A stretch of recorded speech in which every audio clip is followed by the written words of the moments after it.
Right, welcome back to 99 Sport. My name is Cossy. Now, ex-Manchester United player Garry Neville thinks Manchester United players are broken. And he thinks the quality in this Manchester United side is literally, pseudo. These players are not as good as they think they are. I mean, that's a huge statement. To say that they're broken, to say that, it's that bad, players are broken, that means that is the end. Of course, we've had Ralph Rangnick. We will be reacting to Ralph Rangnick as well because he said this United side needs a massive rebuild, around 10 players to come in at Manchester United. But then to say that the players are broken, it's a huge statement. But from an ex-player of Manchester United, the fact that he knows the club, it also literally means a lot. So let's listen in from Garry Neville, and then we'll be just pausing the video on a couple of occasions, try to react to it, and see what he has to say. Evening, we expected it. I think every Manchester United fan expected it. Not one Manchester United fan came here tonight with any hope whatsoever. But you still try and build yourself up in that little sort of half an hour pre-kick-off. You're thinking, could something happen? Yeah, and that's the beauty of football. Like, I mean, personally, as an Arsenal fan, I'm gonna tell you this. This is I think an experience I've had for 10, 15 years. When your club is big and it's on a decline, you keep on hoping every game. There is nothing that's changed, but then you keep on hoping that you come and create a difference. You come and beat City. You come and beat Liverpool. You come and beat Chelsea, and then nothing happens. And I think that's what Garry is saying. That it's become so predictable that we will lose. We will lose. It's all about the goals now, and you also know the margin. It cannot when you're playing Liverpool, it can't be 2-0. It's gonna be 3-4. When you're playing City, it's gonna be 3-4. When you're playing Arsenal, probably it's gonna be a draw, or you win it by little margin. When you're playing Chelsea, it's gonna be a margin of 1 or 2, and I think that is how it becomes really, really bad.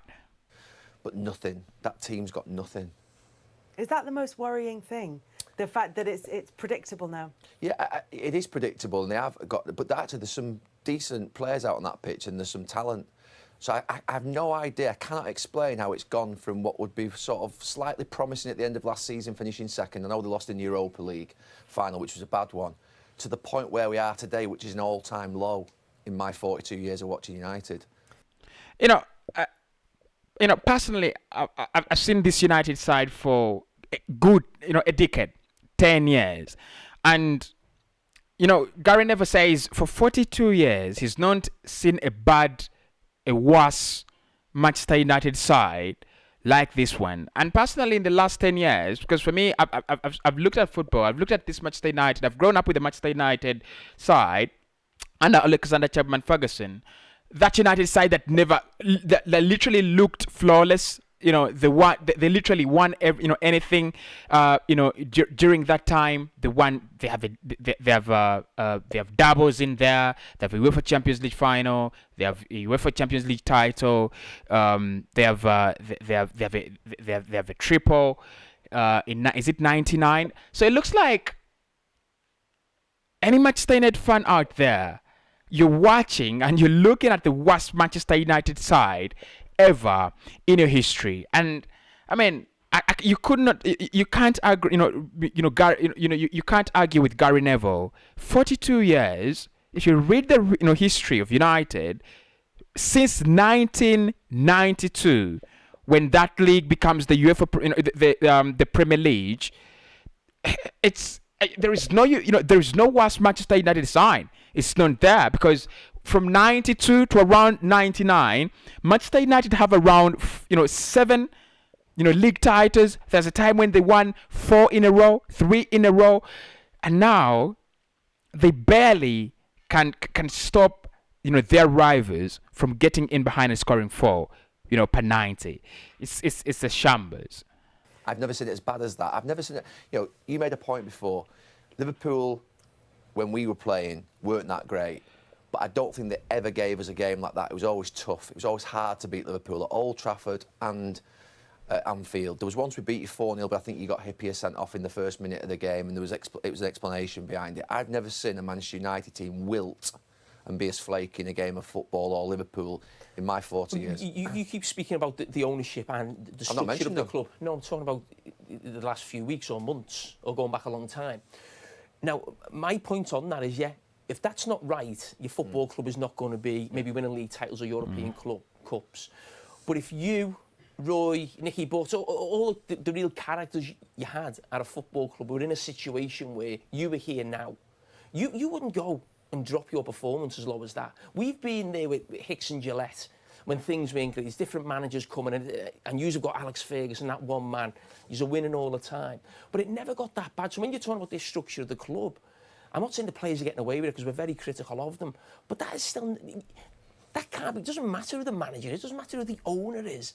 To those players to come to Anfield tonight when you're actually still fighting for top four, and never mind fighting for top four, trying to stop Liverpool winning 4 trophies. If I went to Old Trafford, that'd be as big as me getting in the top 4. That's the point. That's the point. And that's the point.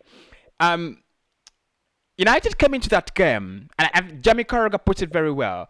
United came into that game with all the reasons to fight for in the world. One, you don't want Liverpool to win 4 titles because they're already in the finals of the FA Cup. They've won the Carabao Cup. They're in the semi-finals of the Champions League. They're playing Villarreal, and chances are they will beat Villarreal easily and go to the final. Probably play City or Madrid. We'll see what happens. And they're 1 point behind table leaders City. So you have a chance to stop any sort of quadruple happening at Liverpool, and you play like that. Just like Jamie Carragher said, you play like that. And then the other reason I thought United were coming into this game, being inspired by Cristiano Ronaldo, in that 3-2 victory over Norwich, a masterclass from Ronaldo, and then you thought, this is it. This is our starting point. We go into this Liverpool, game. We are gonna fight 4 to 4. There's nothing, and there's so many other reasons why Manchester United, had to fight yesterday. For example, look, these players, they're gonna be under a new manager next season. I think it's time to impress. It's time to show that I'm good enough, but they're not even trying. They are absolutely trying. And Carragher is spot on for me. We can't let these win the league, or you can't if you win in the Champions League, whatever it must be. You mentioned characters, Jamie. They haven't got them. But that's what I'm saying. Yeah. So forget the structure at the top or the manager. What about those as players, as people? That's why, I aired on the unprofessional side in commentary tonight when I said that the kid, to be fair, I was proud of him because he's going round, to be fair, trying to top people and trying to kick people. But he demonstrated something. He showed us something. That he didn't like the idea of Liverpool at Anfield, passing it around him, the idea of Liverpool taking the mickey out of him, taking the mickey out of his teammates. At least he demonstrated something. Yeah. Now, I'm not saying that it was big up Hannibal Medri. Liverpool players and could have hurt one of them. But I tell you what, as a Manchester United fan, I think they can respond to that at least. The rest of them tonight, like I said, there's some lads out there that are probably really good lads, good professionals, got a good careers, have good talent, but they've broken. Why though? I have no idea. They're broken. The players or the they're good broken. lads? They're broken. Jamie, they've proven that they're half decent players over a few years. Fernandes is an half decent. He's a good player. There's some decent players out there. They've got talent. They've played at good levels, and they're broken. They're finished, and they're done this season. About the leadership.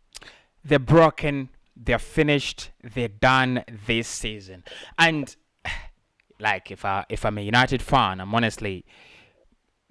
If you hear those words, your players are broken before you can consolidate, the top 4. What does that really mean? But I agree with Garry Neville. I think, look, I said this when we lost, when Arsenal lost to Southampton, and I said these players have somehow given up. They've given up because there are times when there is no fight. There are times when there is nothing. Your players are providing, and I think that this is where United are. This is where this Manchester United have reached. Broken, they can provide nothing. They literally feel, okay, this is the end of the road. We have hit the end of the road. There is nothing more we are waiting for. End the season.